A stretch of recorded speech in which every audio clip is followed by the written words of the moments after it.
I didn't even pay attention. I just held the top buttons and just held X. Bad first boss, guys.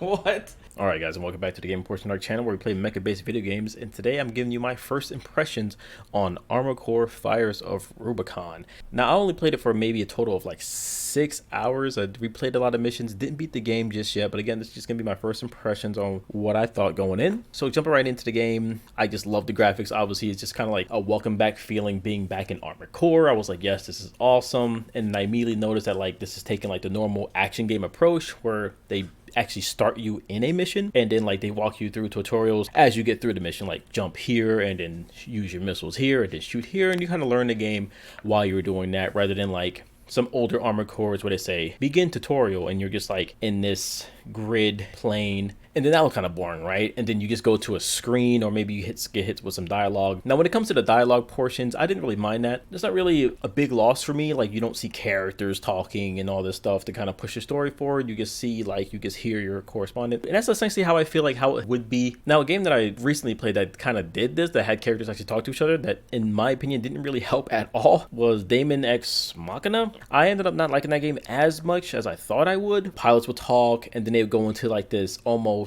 messenger type conversation, and that messenger type conversation was just kind of awful to me. Even though they showed the faces and they had the characters attached to them, it didn't really add to it, so I don't really need that. So like, and for me, just being able to see your emblems and being able to see your suit sometimes is more memorable. All right, in terms of how it was feeling, playing the game, it felt really good. Did remind me of Mass Builder, I'm not gonna lie. I keep saying Mass Builder, but guys, if you haven't tried Mass Builder on Steam, go ahead and give it a shot, and you'll kind of understand what I'm talking about. If you haven't tried Mass Builder, it is a free to play game. Go ahead and jump in, get some of that, especially if you're maybe done with Armored Core, or if you didn't like Armored Core as much, you do want to play a mecha game, go ahead and give that one a shot. It even has PvP and all this other stuff. They're constantly working on it. It's a beautiful game. But I'll say this to your old AC pilots: if you're still wondering how it's going to feel, it's way easier to move your character around. Again, it's more akin to an action-based game than like trying to figure out the nuances of your actual particular craft. As far as the mission and how it's structured, I think it's really cool. Again, it's like an action game where you kind of just go through the mission. It's way better. I'll say the mission design here is just way better than how old AC games did it. I just feel like some AC games were like, here's the map, find the targets. Now this game does the same thing in a way. Like, here's the one AC you have to find, and if you get there, you destroy it, and that's the entire mission. So they do still do that, and it just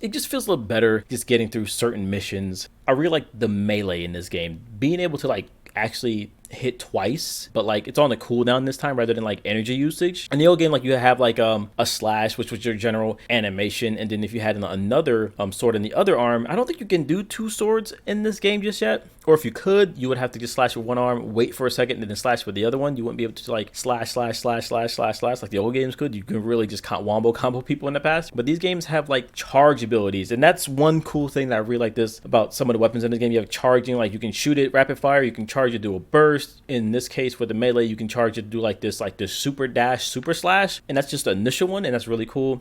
Then when it comes to the weapons that I don't like, I like and don't like the new missiles in this game. I will say missiles in this game feel like they're actually usable and compared to the old games. The thing I'm talking about is when I'm shooting my regular gun, usually your missile launcher is not active because it's on your back. And the only way to make it active is to switch to it. But now since it's there, it's like always active along with your other weapons. You're actively getting lock-ons while you're shooting, and then you just press the button. So that's what makes it, I guess, a little bit more usable. I like to think of games where like if I were to play this first and then I played the other games, let's say if Armored Core 4 was a brand new game and I went to that, I'll be like, okay, this game got way too complicated, right?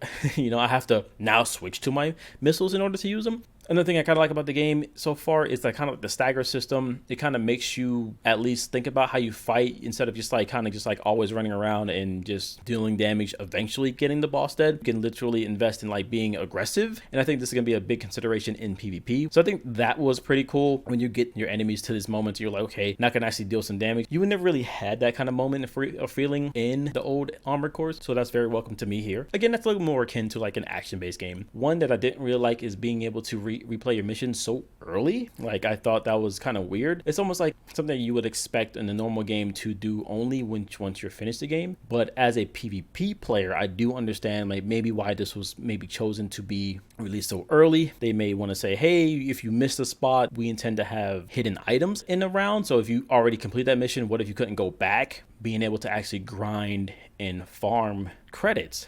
And it also helps with like stopping points. So I do see there's more positives than there are negatives. And going back to that, one of these small little tidbits I kind of found weird is actually ammo cost is like extremely non-existent. The only thing that really affects is like your final rank. Right? You don't really feel like how you used to own the games where it kind of monitor the amount of shots you use because it's going to like cost so much in the end. And then like there's some missions in the past where if you did them and you use so much ammo, like it's just not enough. Like you might have to adjust your weapon just so you can have enough to get to the missions, just so you can be able to have credits at the end of that mission. Sometimes you'll be in debt. And so they kind of erased the kind of getting in debt thing. I thought that was one of the hardest things to kind of deal with sometimes. It even kind of led to like a soft game over screen. There's not literally a game over screen, but it's hard for you to kind of progress or because you can't even buy anything. So the only real way to kind of grind money was actually to grind the arena. And if you ever found yourself against an opponent where you just couldn't figure out how to beat, then your money earning is kind of just done. That in tandem with the replay missions, I do understand why they did that. Again, it's just one of those changes where it had like a first bad initial impression on me. I was like, I don't know if I like this too much, but as I go on, I kind of understand why they did it. So good thing for them kind of figuring that out there. All right, the next two cons that I have for a game kind of go in tandem with each other. So I'm just gonna talk about the hard lock-on system. And yeah, I guess you do lose some accuracy.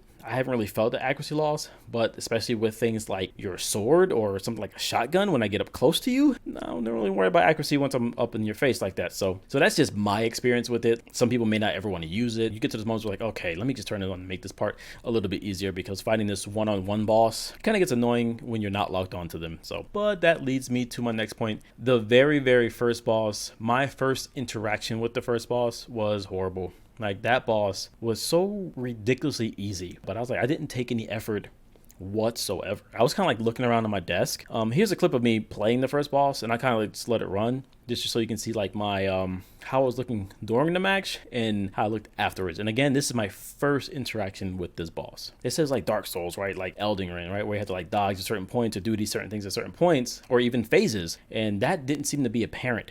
At least my first interaction. I will say I was so kind of upset that I went back and like, let me fight this boss. Maybe it was a fluke. Maybe I got lucky. Maybe it was just like my first lucky run, right? And I come to find out it kind of was. So I went in there and I was like, maybe because I was trying harder, I was like, let me see what I should do or how another person would maybe interact with this fight. So in there, like, you know, I ended up like not killing it as fast or as easy as I thought I would. I would take a lot of damage doing certain things. But like I said, the first time going in, just not caring, just nonchalantly jumping up there and just killing the thing, I was just like, this is crazy. This is not it. Just so you guys know, I'm not that kind of player who's all like, oh, everything's so easy to me, you know, things like that. I'm not that kind of guy. Trust me, I'm not even that good at video games anymore. I used to be when I was a kid, but now I'm a lot slower, and I kind of just expected like the boss to kind of like give me some game over screens before I actually downed it.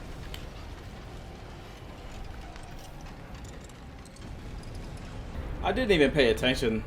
I just held the top buttons and just held X. I just held the buttons. It went like this.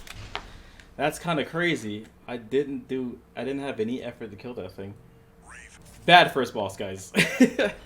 What? Which leads me to another point that I didn't like, and I actually don't like the checkpoints before bosses. Yeah, call me boomer, but for me that's kind of weird. And the reason why I think it's weird, and I guess maybe because it's not really in the exploit, because they even say you should do this, is when you die, you're able to go into assembly. And that part is kind of crazy to me, especially for an Armored Core game. And I get it, like you don't want to have to like leave, and then like I know some of these ending missions may become longer and longer with a final boss that's really difficult.